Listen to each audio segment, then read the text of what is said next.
રસગુલ્લા એ ગુલાબજાંબુ કરતાં ઘણા હેલ્ધી છે અને એકલા રસગુલ્લા જ નહીં પણ 10 બીજી આવી સ્વીટ્સની વાત કરશું જે ગુલાબજાંબુ કરતાં ઘણી હેલ્ધી છે અને મને ખાતરી છે કે તમને આ બધી જ સ્વીટ્સ ભાવે છે તો પછી હેલ્ધી સ્વીટ્સ જ વધારે ખવાય ને. અને સૌથી હેલ્ધી સ્વીટ એ વિડીયોના એન્ડમાં આવશે એટલે વિડીયોના એન્ડ સુધી જરૂર જોજો.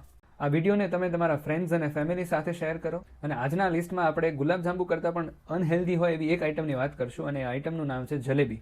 આ ખાલી મેંદાથી બનેલી છે, ડીપ ફ્રાઈડ છે અને હાઈ અમાઉન્ટ ઓફ શુગર હોવાથી આને હું 10માંથી 1 રેટિંગ આપીશ. બીજી આઇટમ આ લિસ્ટમાં છે ગુલાબજાંબુ. આની અંદર મેંદાની સાથે સાથે ખોયાનો પણ યુઝ થાય છે પણ આ ડીપ ફ્રાઈડ છે અને હાઈ અમાઉન્ટ ઓફ શુગર હોવાથી આને હું 10માંથી 2 રેટિંગ આપીશ. લિસ્ટની અંદર થર્ડ આઇટમ છે સોનપાપડી. આ મેંદો અને બેસનના લોટથી બનેલી છે પણ આની અંદર શુગર અમાઉન્ટ તો વધારે જ છે પણ આનો એક મેઇન બેનિફિટ એ છે કે આ ફ્રાઈડ નથી એટલે આને હું ગુલાબજાંબુ કરતાં વધારે રેટ આપીશ 3 આઉટ ઓફ 10.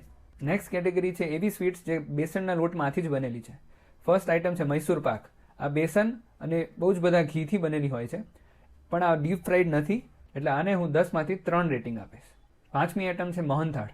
આ બેસનમાંથી બનેલી હોય છે, આ ડીપ ફ્રાઈડ પણ નથી અને શુગરની અમાઉન્ટ પણ મોડરેટ હોય છે એટલે આને આપણે આપશું 4માંથી 10. લિસ્ટમાં છઠ્ઠી આઇટમ છે મગઝ.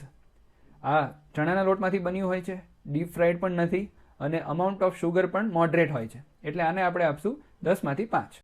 નેક્સ્ટ કેટેગરી છે એવી સ્વીટ્સ જે દૂધમાંથી બનેલી છે અને પહેલી આઇટમ આ લિસ્ટમાં છે દૂધનો હલવો કે થાબડી. આ મેઇન દૂધમાંથી બનેલી હોય છે, આ ડીપ ફ્રાઈડ પણ નથી હોતી અને અમાઉન્ટ ઓફ શુગર પણ મોડરેટ હોય છે જેથી કરીને આને આપણે આપશું રેટિંગ 10માંથી 6. આપણા લિસ્ટમાં 8મી આઇટમ છે માવા પેંડા. આ મેઇન દૂધમાંથી બનેલી હોય છે, આ ડીપ ફ્રાઈડ પણ નથી અને આની અંદર અમાઉન્ટ ઓફ શુગર પણ મોડરેટ હોય છે એટલે આપણે આને આપશું 10માંથી 7. 9મી આઇટમ આ લિસ્ટમાં છે રસગુલ્લા. રસગુલ્લા મેઇનલી દૂધમાંથી બનેલું હોય છે, આ ડીપ ફ્રાઈડ પણ નથી હોતું અને આની અંદર શુગરની અમાઉન્ટ હોય છે પણ આનો મેઇન બેનિફિટ એ છે કે આપણે એને દબાવીને એની અંદરથી શુગર સિરપને કાઢીને ખાઈએ તો આ બહુ સારો ઓપ્શન બને છે અને એટલે માટે આપણે આને આપશું 10માંથી 8. નેક્સ્ટ આઇટમ આપણા લિસ્ટમાં છે બદામ પાક. આની અંદર મેઇનલી બદામ અને ઘીનો યુઝ થયો હોય છે અને આની અંદર એડેડ શુગર પણ ઘણી ઓછી હોય છે એટલા માટે આપણે આને આપશું 10માંથી 9. નેક્સ્ટ આઇટમ આપણા લિસ્ટમાં છે કાજુ કતરી.